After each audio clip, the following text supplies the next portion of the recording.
அதிமுக கூட்டத்தில் பங்கேற்காத நத்தம் விஸ்வநாதன் முன்னாள் மேயர் மருதராஜ் மீது திண்டுக்கல் சீனிவாசன் அவர்களை விமர்சித்து பேசியிருக்கிறார். உங்களுக்கெல்லாம் மீசை எதற்கு என்று முன்னாள் அமைச்சர் திண்டுக்கல் சீனிவாசன் பேசியிருக்கிறார்.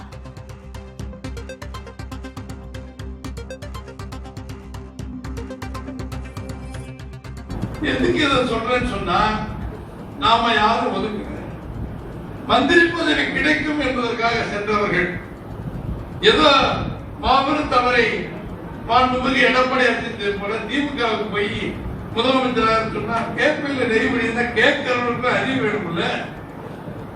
எவனாவது போய் அப்படி பேசுவானா அப்பானா ஸ்டாலின் போய் எனக்கு முதலமைச்சராக சொல்லுவாரா? அவன் தான் ஏத்துக்குவானா? இதெல்லாம் என்ன கதை விடுறாங்க? அதனால நாங்க வெளியே வந்துட்டோம். திருப்பி இல்லைன்னு சொல்லிட்டாருல, வாங்க மன்னிப்பு கேட்டீங்களே, வாங்கயா எம்எல்ஏ பதவி ராஜினாமா போ. அவரு மருதராஜ் எப்படி இருக்கிறார், சீனிவாசன் எப்படி இருக்கார், விஸ்வநாதன் எப்படி உங்களுக்கு எல்லாரும் புதுசா கதை சொல்ல வேண்டியதில்லை. எல்லோரும் புரட்சி தலைவர் எம்ஜிஆர் அம்மாவின் ஆசியா எடப்பாடியார் அன்பால் இன்றைக்கு வளமாக எந்த குறையும் கிடையாது. 3 பேருக்கு மட்டும் கதை வேற. நாங்க தானே பதவியில் இருக்கிறோம். எங்களுக்கு என்ன கொடுமை?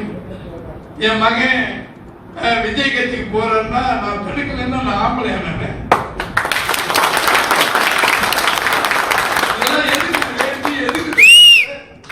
மீச எதுக்கு?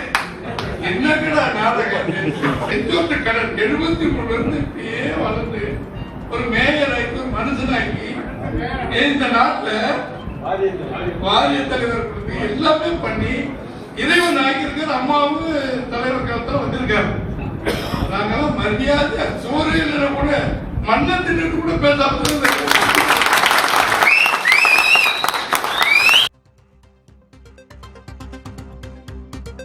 அதிமுக கூட்டத்தில் பங்கேற்காத நத்தம் விஸ்வநாதன், முன்னாள் மேயர் மருதராஜ் ஆகியோர் மீது காட்டமான விமர்சனத்தை முன்வைத்து பேசியிருக்கிறார் முன்னாள் அமைச்சர் திண்டுக்கல் சீனிவாசன்.